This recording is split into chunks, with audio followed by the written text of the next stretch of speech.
Se lo hemos dicho hace un momento, este año vuelve la lucha libre mexicana al escenario del Vive Latino y nos hemos querido acercar a este deporte que tuvo un gran apogeo en los años 50 y que hoy parece que resurge con jóvenes que no solo la practican, sino que organizan veladas, David.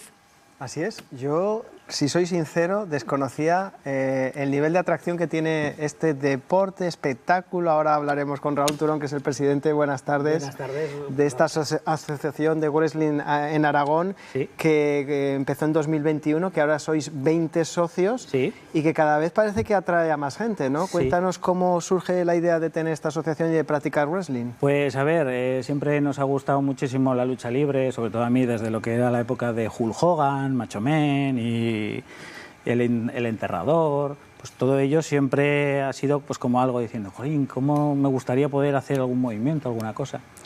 Y a raíz de conocer a varios compañeros, hicimos una asociación a partir fue el 18 de noviembre del 2021, donde creamos lo que ahora conocemos como ACW, Aragón Championship Wrestling. Entonces, a raíz de eso, pues ya lo consolidamos como asociación el 15 de marzo del 2022 y ahí pues hemos hecho unos pocos shows, que la gente ahí está contenta y se lo pasan muy bien. Claro, a mí me surge una duda. Sí. Uno puede tener un interés, pero claro, ¿cómo se difunde? ¿Cómo se da a conocer este deporte para conseguir, pues bueno, crear un grupito dentro del que se pueda practicar? A ver, lo que hoy tenemos con mucha facilidad son las redes sociales. Entonces, haciendo mensajes, poniendo mensajes o promocionándonos, es como hemos conseguido que la gente nos vaya conociendo. Las redes sociales hoy en día nos influyen muchísimo en el tema de, pues eso, la comunicación, el llegar a más gente. Entonces, la gente que le gusta este deporte y encima ha querido venir a practicarlo, pues se ha puesto en contacto con nosotros.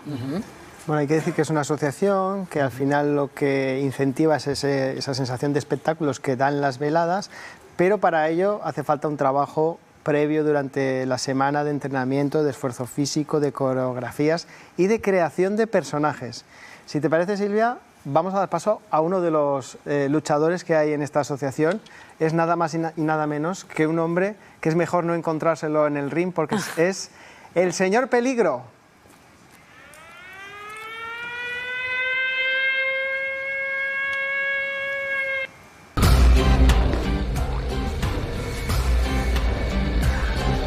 Ahí lo vemos, desafiante, Raúl.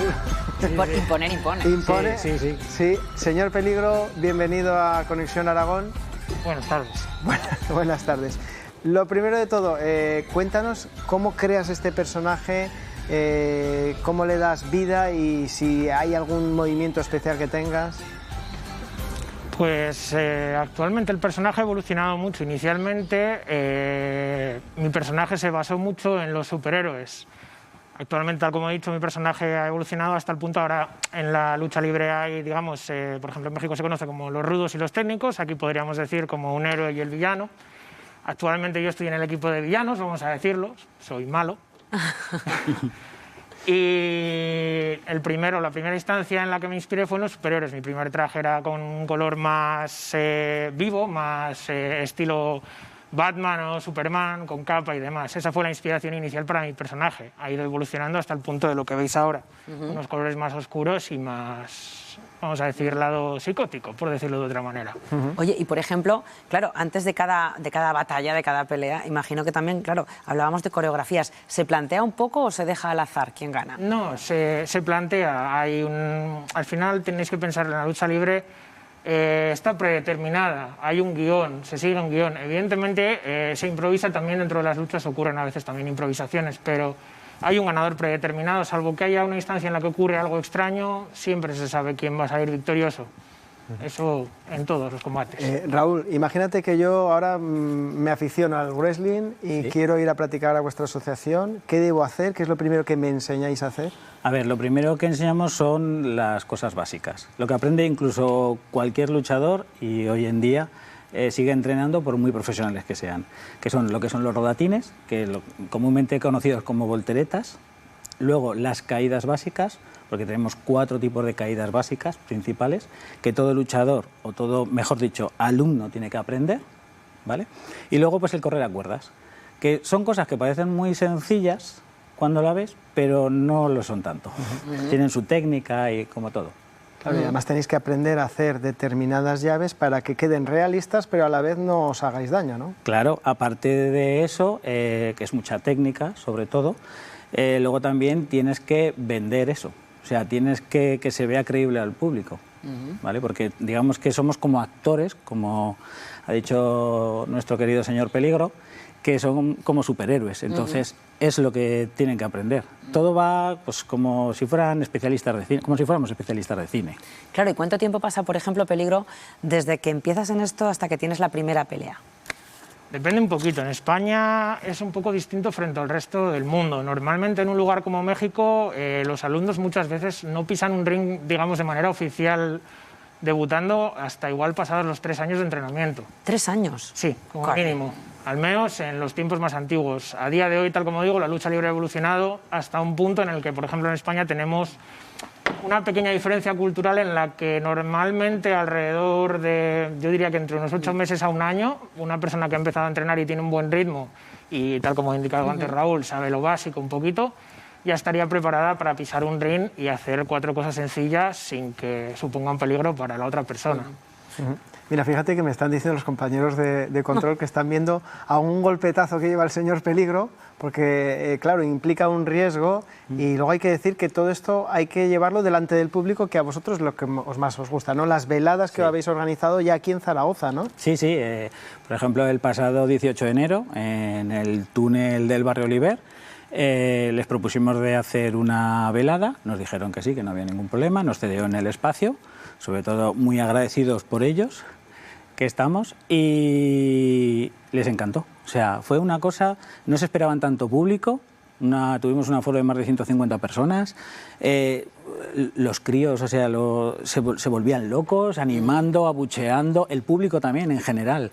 O sea, todo el mundo disfrutaba o escuchaba cómo eran los golpes, las caídas, los luchadores interpretando, porque eso es lo más importante.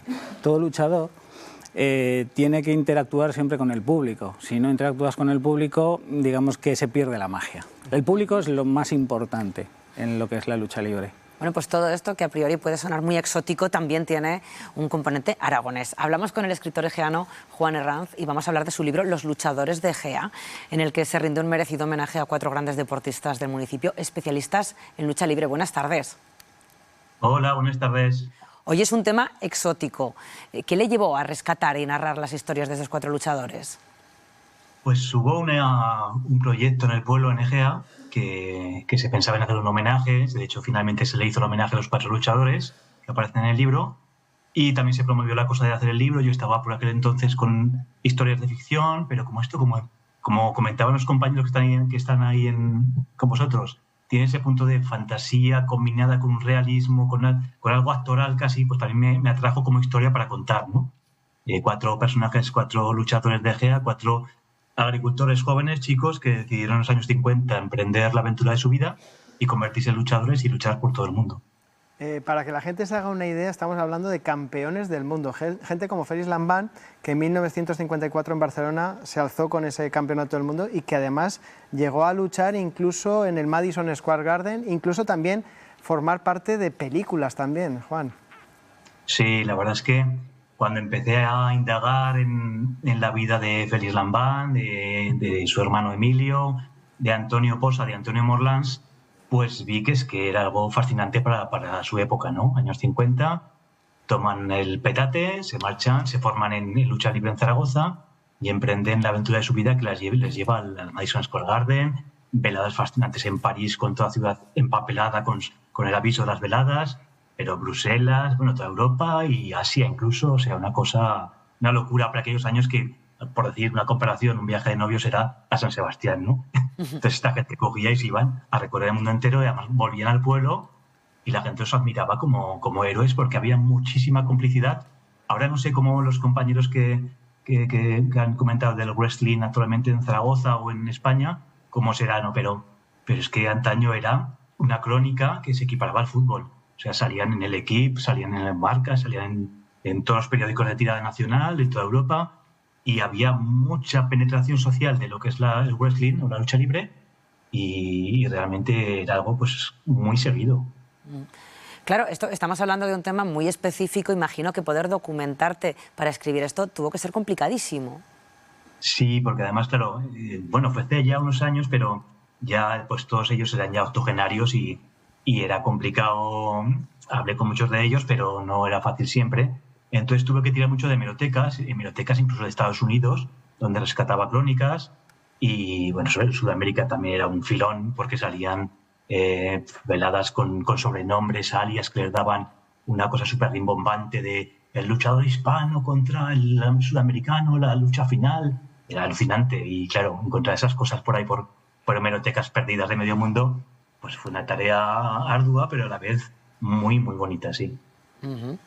Pues muchísimas gracias, Juan. Hay que decir también que este mundo del wrestling llegó aquí gracias al circo, porque fue cuando Félix vio un espectáculo de estos, cuando se enganchó, y a raíz de ahí es cuando conectó con el wrestling, ¿no? Sí, sí. Bueno, esa parte no lo sabía tanto, pero bueno, yo sé que se formó en lucha libre ahí en Zaragoza, en un gimnasio, y claro, como también la lucha libre está un poco imbuida por los circense, por el show, pues sí, va un poco en paralelo, y me imagino pues, que por ahí también abriría un poco su intención de hacer lucha libre, ¿no? Pero vamos, fue algo espectacular realmente, sí. Pues muchísimas gracias por habernos regalado todo este conocimiento sobre los luchadores egeanos. Gracias. Gracias a vosotros, hasta luego. Claro, yo tengo una duda, porque claro, para ser un luchador, para hacer este tipo de lucha, hay que tener forma física, pero también capacidad interpretativa. No es fácil. Entonces yo me imagino que serán muchos los llamados y pocos los elegidos al final. A ver, hoy en día pues, todo el mundo puede interactuar y puede hacer como si fuera una obra de teatro.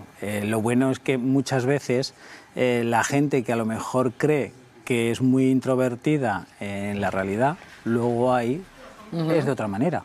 Entonces, si tú ves siempre que esa persona puede ser de otra manera, o sea, como más abierta, siempre es mejor. Claro, aquí hay otra cosa, peligro, esto ya se lo pregunto a usted directamente. Aquí hay seguidores, fans, eso también está muy bien. Sí, a ver, en principio, en mi caso, por ejemplo, yo siempre digo una frase que es que esto hay que hacerlo para el público. Evidentemente uno tiene la satisfacción de lo que hace, porque no lo hacemos a disgusto, estamos aquí por placer, lógicamente. Y sí, hay seguidores y demás. A ver, la fama como tal, describirla, no sé cómo la describiría. Pero sí tenemos una pequeña, por ejemplo, un pequeño, digamos, grupo de seguidores que ya les podemos llamar habituales, que puedes ver sus caras sí, eso es, groupies, que puedes ver sus caras en diferentes shows y decir, tú has estado en el anterior y demás. Ya te conocen un poco más. Muy activos, porque estamos viendo imágenes como abuchean a algunos de los luchadores. Supongo que el señor Peligro será víctima de esos abucheos. Sí. Pero bueno, hay que decir que vosotros también lo que estáis buscando ahora es que la gente joven se enganche, ¿no? Sí. Habéis puesto un vídeo en redes también para que la gente sepa dónde estáis, las redes sociales, que son muy importantes. Sí, que nos conozcan. Estamos en la calle Braulio Lausín, número 5, local. Veréis ahí un local rojo con el cartel de la asociación, de ACW. Y cualquier duda que tengáis o algo, también tenemos todo tipo de redes sociales, Instagram, TikTok, Facebook. Poneros en contacto con nosotros y el que quiera venir a probar y a ser luchador o intentar serlo, pues invitado está. Silvia, ve pensándote un personaje. Yo ya voy en ello. Señora Peligro. Yo estoy pensando el color. Que señora Peligro, ya hay una señora Peligro. Amarillo, no. Sí, señora. Ya hay una señora Peligro. Bueno, Peligro, señora Peligro. Muy bien. Pues muchísimas gracias a los tres por habernos hecho sonreír esta tarde con este tema. Gracias. Muchas gracias. Nos vamos hasta Huesca, la localidad.